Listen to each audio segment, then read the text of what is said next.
If you asked the legends of the Golden Age who the greatest actor among them was, they didn't say Marlon Brando or Humphrey Bogart. They said Spencer Tracy. To his peers, he was the Pope. He made acting look so natural, so effortless, that it didn't look like acting at all. He won back-to-back Oscars, a feat almost unheard of at the time, and became the moral compass of the American screen. But while the world saw a man of immense stability and quiet strength, the man himself was living in a state of permanent internal war. Spencer Tracy was a master of the honest face, but his private life was a labyrinth of secrets he took to his grave. To understand Spencer Tracy, you have to understand the weight of his guilt. In 1924, Tracy and his wife, Louise, welcomed their son, John. Shortly after, they discovered the boy was profoundly deaf.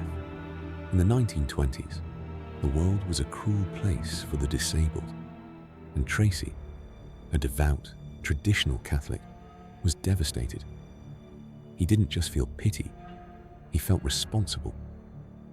He believed that his son's deafness was a divine punishment for his own sins. This guilt became the defining engine of his life.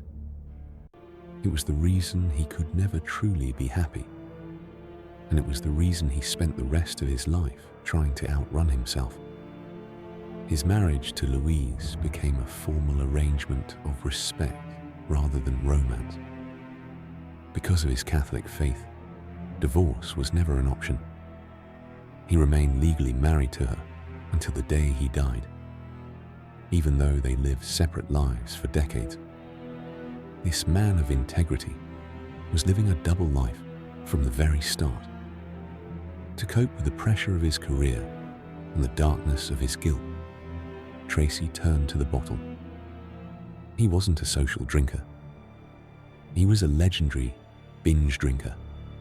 He would disappear for days into hotel rooms, drinking until he was unconscious, only for MGM's fixers to find him, clean him up, and drag him back to the set. The studios spent millions covering up his brawls and his breakdowns, protecting the image of the most respected man in Hollywood. Then came 1941, and a film called Woman of the Year. It was the first time he met Katharine Hepburn. On paper, they were opposites. He was a conservative, blue-collar Midwesterner. She was an aristocratic, outspoken New Englander. She was famously tall and wore trousers. He was stocky and traditional. When they met, she famously said, "I'm afraid I'm a bit tall for you, Mr. Tracy." He replied, "Don't worry, honey. I'll soon cut you down to my size." It was the beginning of the most famous secret in Hollywood history. For the next 26 years, Tracy and Hepburn were a couple in every way that mattered. They made 9 films together, their chemistry crackling with a mix of intellectual respect and deep tenderness. But because Tracy would not divorce his wife, they could never live together openly. Hepburn, the most independent woman in movies, became the silent shadow in Tracy's life. She spent her nights at his small cottage on George Cukor's estate, hiding in the back of cars to avoid the press, and never demanding that he choose her over his public image. She loved him enough to accept being a secret. As the years passed, Tracy's health began to fail. The years of heavy drinking and black dog depression had taken their toll. His final performance in Guess Who's Coming to Dinner is one of the most heartbreaking moments in cinema. In his final monologue, he speaks about the power of love that survives the test of time. As he speaks, the camera cuts to Katharine Hepburn. Those aren't acting tears in her eyes. She knew he was dying. He died just 17 days after the cameras stopped rolling. In a final act of heartbreaking respect, Katharine Hepburn did not attend Spencer Tracy's funeral. She stayed away to protect his wife, Louise, and to maintain the public image of the man she had loved for nearly 3 decades.